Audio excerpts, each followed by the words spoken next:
జిల్లా నారాయణఖేడ్ మున్సిపాలిటీ అధికారుల నిర్లక్ష్యం. బేకరీలలో, హోటళ్లలో తినే పదార్థాలపై ఇంత నిర్లక్ష్యం జరుగుతున్నా చూసి చూడనట్లు వ్యవహరిస్తున్న మున్సిపల్ అధికారులు. పేరుకే స్వచ్ఛ నారాయణఖేడ్ మున్సిపాలిటీ, ఇక్కడ పరిస్థితి చూస్తే వేరేలా ఉంది. అప్పుడు చేస్తాం, ఇప్పుడు చేస్తామని చెప్పటమే కానీ చేసింది మాత్రం ఏమీ లేదు. ఇప్పటికైనా బేకరీలు, హోటళ్లపై అధికారులు దృష్టి పెట్టి దాడులు జరిపి ప్రజల ఆరోగ్యాలు కాపాడాలని కోరుతున్నారు.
పరిధిలో ఈ హోటల్స్ కానీ, తర్వాత డాబాలు కానీ, బేకరీస్ మీద అనేక ఫిర్యాదులు వస్తున్నాయి.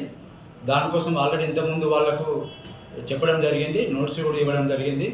నిన్న కూడా ఒక బేకరీలో అపరిశుభ్రంగా ఉన్నట్టు మాకు రిపోర్ట్స్ వచ్చింది. దానికి అనుగుణంగా మా శానిటరీ ఇన్స్పెక్టర్ గారిని పోయి ఇచ్చేయడం చెప్పినాం. అయితే ఇప్పుడు ఏదైతే ఉందో ఎలాంటి వారైనా కూడా ఉపేక్షించేది లేదు. ప్రజలకు నాణ్యమైన, పరిశుభ్రమైన వస్తువులు ఇవ్వాల్సిందిగా కోరుచున్నాం. ఏదైనా లేకపోతే దాన్ని సీజ్ చేసి చట్ట ప్రకారం వారి మీద వాళ్ళ షాప్ సీజ్ చేసి వాళ్ళకైతే చట్ట ప్రకారం ఏదిందో చట్ట ప్రకారం పురపాలక సంఘం నారాయణఖేడ్ తరఫున చర్యలు తీసుకోవడం జరుగుతుంది. కావున మన దీనికి బిజినెస్ చేసే వాళ్ళు అయితే ఎవరైతే ఉన్నారో, బేకరీ యజమానులు కానీ, తర్వాత హోటల్స్ యజమానులు కానీ, తర్వాత డాబాల యజమానులు కానీ అందరికీ హెచ్చరించడం జరుగుతుంది. కావున ఇక ముందు కూడా ఎలాంటి తప్పులు జరగకుండా చూసుకోవాల్సిందిగా కోరినాయి. దానికి 10,000 రూపాయల ఫైన్ కూడా ఇవ్వడం జరిగింది. మళ్ళీ కూడా ఆల్రెడీ ఇవాళ మీటింగ్ ఉంది. మా మీటింగ్ తర్వాత వాళ్ళ మీద మేము కఠినమైన చర్యలు తీసుకోవడం జరుగుతుంది. ప్రజల ప్రాణాలు కాపాడవలసిన బాధ్యత మున్సిపాలిటీది, ప్రజల ఆరోగ్య బాధ్యత మున్సిపాలిటీది. నమస్తే, నా పేరు దశరథ్.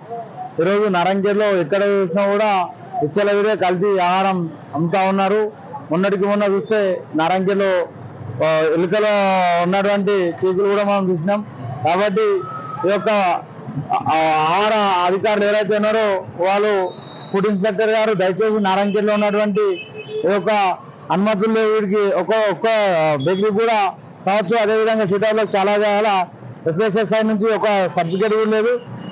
ఇంకా విచ్చలవిడిగా కల్తీ ఆహారం అమ్ముతున్నప్పటికీ కూడా ఈరోజు చాలా చోట్ల ఫుడ్ ఇన్ఫెక్షన్ కావచ్చు, చాలా రకాల ఇట్లా జరుగుతూ ఉంది. కాబట్టి భవిష్యత్తులో ఏం జరగకూడదు అంటే మీరు వీటిపైన విచారణ చేయాల్సిన అవసరం ఉంది.